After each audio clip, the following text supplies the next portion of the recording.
The night I found the lipstick, everything I believed about my life started to loosen at the edges, until the picture I had been living in began to tear. It was a small thing, an almost silly thing, to trigger such a collapse, but small things often carry the weight of truth. We had been married 7 years. Our house looked like a home in pictures, clean lines, soft rugs, a garden I watered every Sunday, little rituals that felt ordinary because we had lived them so long. He was careful with his promises, careful with his hands, a man who liked schedules and lists, and the small comforts of routine. That was why when I saw the bright red on his collar one Thursday morning, it struck me like a thrown stone. I had gone to wake him for work because he had an early meeting. He turned over, still half asleep, smiling, the way he always used to, then he rolled on his side and his shirt brushed my cheek. That was when I saw it, a smudge, a smear, a careless kiss, mark on the collarbone of his dress shirt. It was not like the small kisses he used to place on my neck. This one looked hurried and secret, a mark left when someone thought no one would see. My first thought, silly, hopeful, was that maybe the laundry had picked up a stain from something else. My second thought, sharper, colder, was that I knew where that color came from. He left in a rush, giving me a quick peck and a muttered, "I'll call you tonight." My mouth tasted of coffee and salt, and something I could not yet give a name to. I went to the laundry basket, found the shirt folded with others, smelled it as if scent could tell me stories. The smell was faint, perfume, floral and expensive.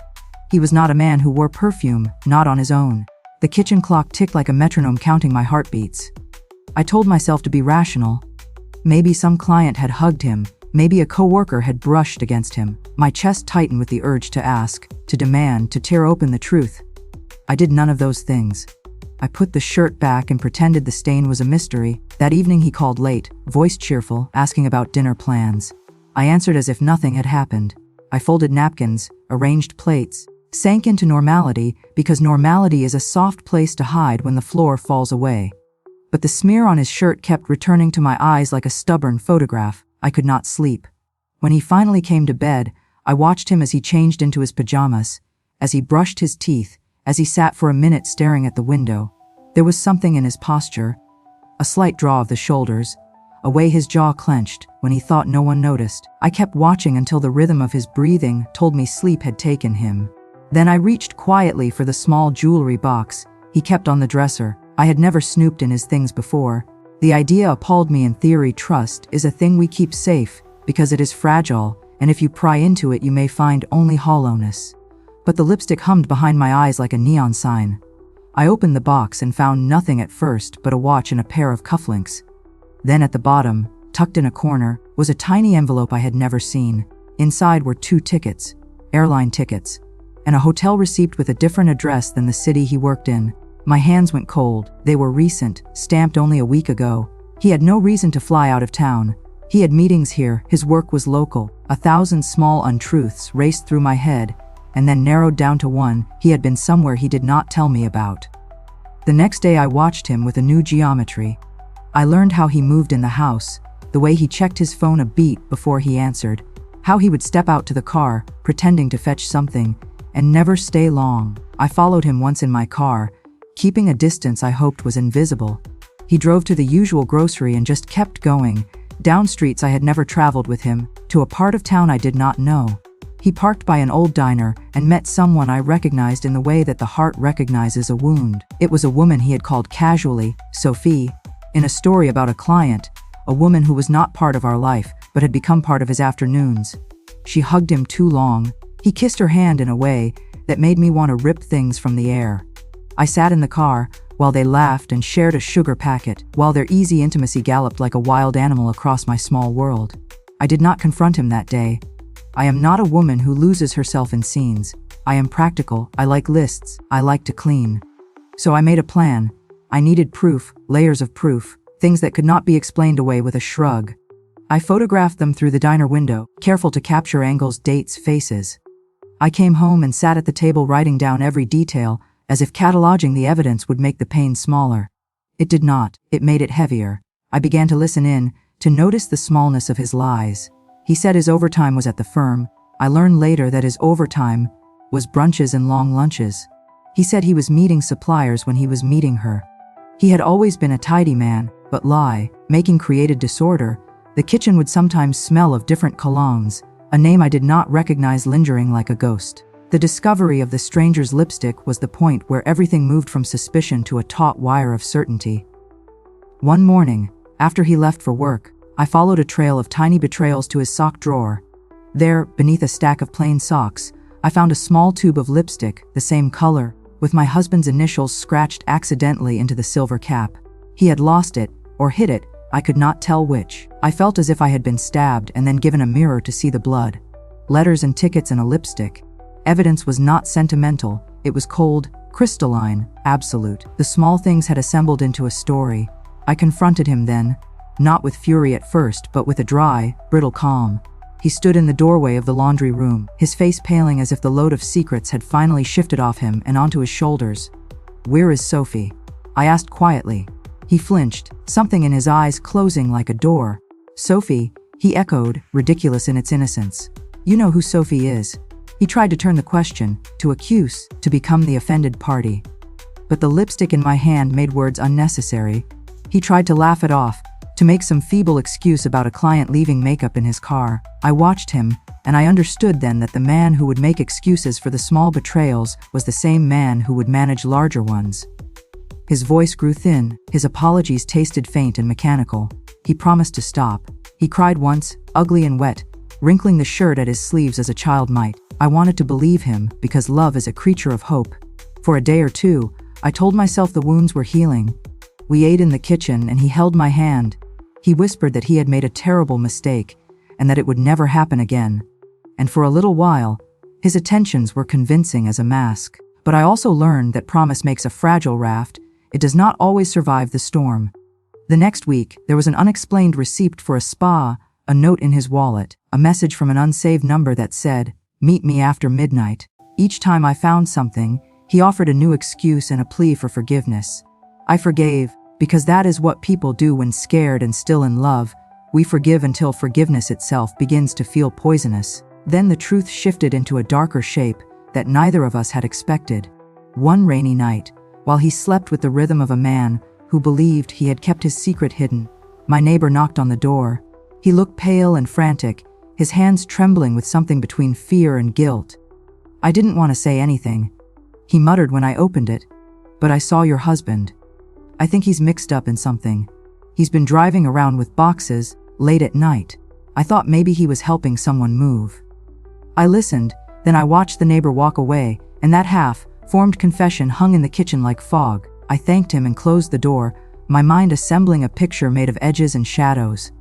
I should have left then, I thought. I should have taken my keys and the dog and driven away until the line of our life blurred into something I could not reach. But leaving is not only of the body, it is of the soul. Leaving meant admitting that everything we had built was built on sand. It meant stepping into an unknown that terrified me more than staying.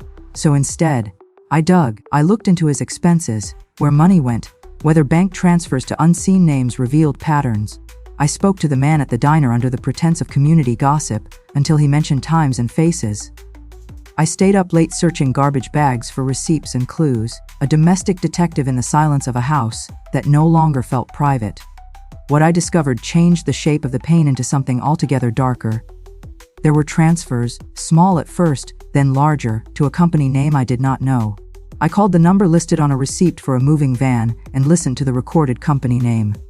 The line disconnected. My fingers shook over the keyboard as I searched the company name. It came back with a dozen little flags unregistered. Complaints, a history of disappearing shipments. They were moving things that were not meant to be seen. I thought of women in the diner, of lipstick, of hurried kisses, and a cold stomach told me that perhaps what he did was not only about infidelity anymore. Men who lie spiral into other kinds of lies, and lies beget dangerous threads. One evening, I took a chance on a quiet human truth. People who hide things get sloppy. I followed him to the warehouse district where the trucks lined up like metal whales. Hulking and indifferent, he met men I had not seen before, large, bearded, careful with their speech. They moved boxes into the backs of vans. He stood beside them like he belonged, a figure making small talk and laughter with the same ease he once used to soothe me. In the gloom, I watched a man come up to him and hand him an envelope marked with cash. My hands went cold. I took pictures as proof, not of his kisses but of the business that hummed beneath them. I was not sure yet what the boxes held, but the company names stitched to their side matched the receipts I had found. My stomach turned with the possibility that my husband had become entangled with people who cared more for profit than for decency.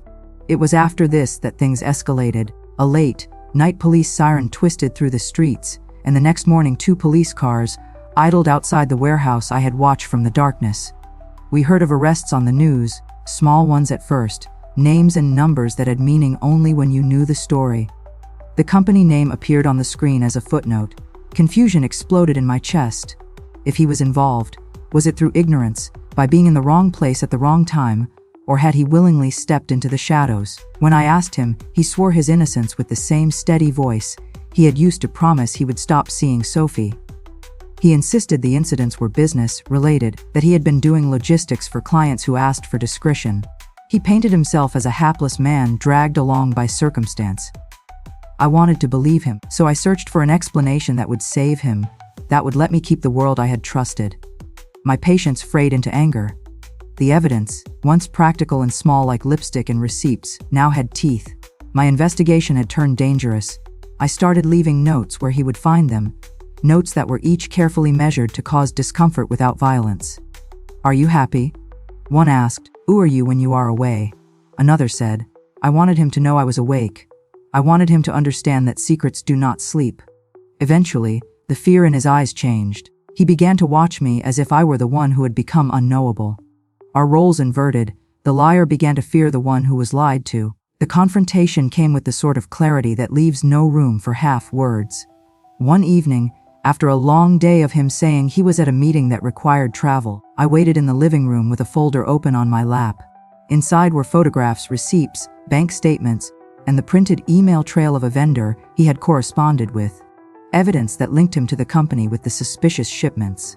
When he walked in, he stilled, his eyes taking in the spread like a man encountering the aftermath of something he had dropped. I spoke slowly then, each sentence a cold thing. "I know about Sophie. I know about the lipstick. But the lipstick is small. It could be forgiven. This is larger." I slid the printouts forward and watched as the color left his face. He tried the old play again, confusion, pity, shock.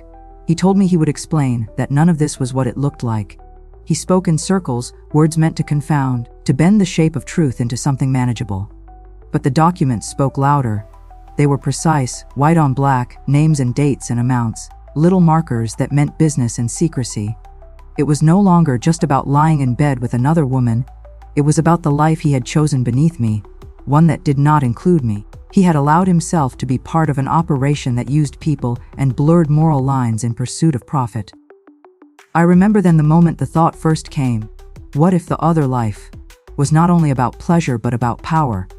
Men do not only cheat because they are hungry for something new, they sometimes do it because it gives them leverage to step into unknown arenas where ordinary rules do not apply. Perhaps he had been seduced not only by a woman, but by the adrenaline of being needed in the wrong places. If love had been the safe harbor, this was the sea where the rules changed. When I finally stopped asking for explanations and started speaking of consequences, the change was tidal. I told him he could leave. He stared at me as if I had offered him a choice between breath and air.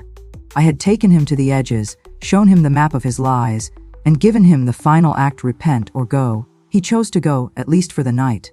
He packed a bag with shaking hands and left, but not without a parting that tasted of old intimacy. He promised, begged in a way that stripped the final dignity from his apology.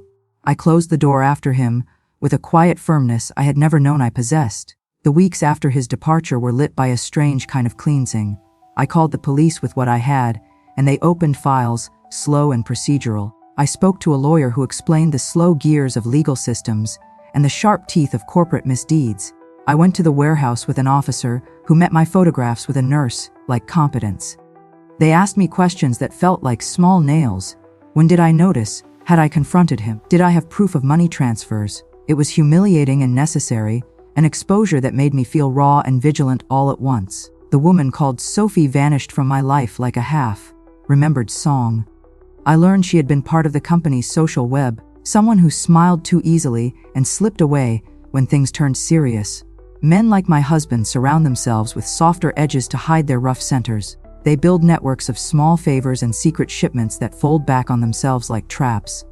I learned to recognize the signs, hurried texts deleted before breakfast, smells of perfume that would not have been there without intention, the habit of being unavailable instead of honest.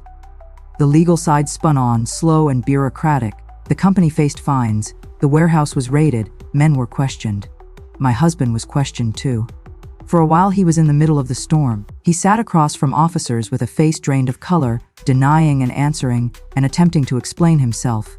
Whether he had known the darkest edges of the operation, or merely carried boxes in the belief they contained something innocent, the law would decide in time. But responsibility is not only legal, it is moral and domestic and personal. He had betrayed me in the simplest human way, by choosing to hide pieces of his life, and by involving himself in things that could harm others. I did not revel in his downfall. There was a hard satisfaction in truth coming clear, but I also felt pity. When a person you love is exposed to their own dark choices, it is easy to speak of justice, and less easy to swallow the knowledge that that person is also, in some sense, still wounded. I had imagined revenge as fire and flare, but revenge more often is a quiet adjustment of the life you carry on your back. It is changing your route to the grocery store, letting go of an empty cup on the nightstand, learning to sleep without the sound of a breath you once relied on. I started to rebuild in small gestures. I painted the kitchen a soft green because my heart needed color. I began to take walks at dusk and noticed the neighbors I had nodded to for years and never truly seen.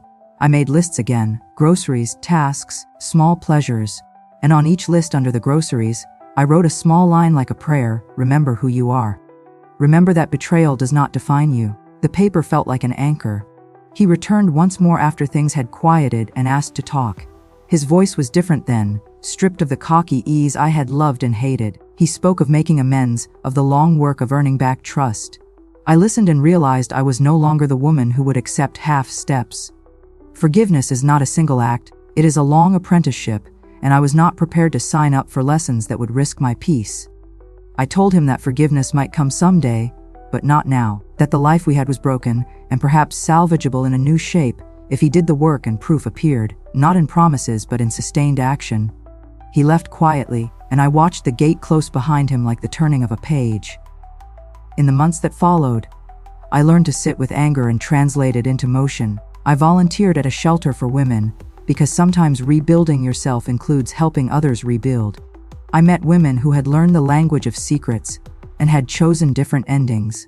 They gave me courage the way a hand can steady when you do not believe you can stand. I learned that betrayal often marks a path away from the old life, and not always toward doom. Sometimes it opens doors that you would not have chosen, but that end up leading you to a truer place. If there was a lesson in all of it, it was not the cinematic revenge stories we tell ourselves in quiet nights. The lesson was smaller and stranger. Truth can be a slow, burning thing that reveals itself in fragments. A smear of color on a collar, a lipstick tube in a drawer, a receipt from a moving company. These small things are not trivial when gathered.